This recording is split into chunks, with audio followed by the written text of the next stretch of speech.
ఉమ్మడి నిజామాబాద్ జిల్లాలో డెంగీ విజృంభిస్తోంది. సదాశివనగర్ మండలం భూపల్లికి చెందిన 2 చిన్నారులను డెంగీ దోమ బలి తీసుకుంది.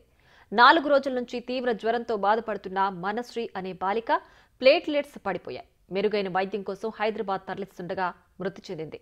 ఓ ప్రైవేట్ ఆసుపత్రిలో చికిత్స పొందుతున్న రంజిత్ మరణించాడు. దీంతో ఆ గ్రామంలో విషాద ఛాయలలుముకున్నాయి.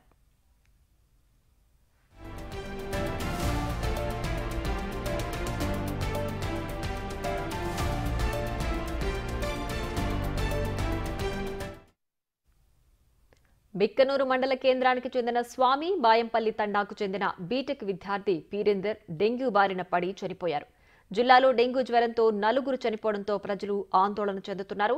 ప్రజలు అప్రమత్తంగా ఉండాలని జిల్లా వైద్య శాఖ అధికారులు సూచించారు.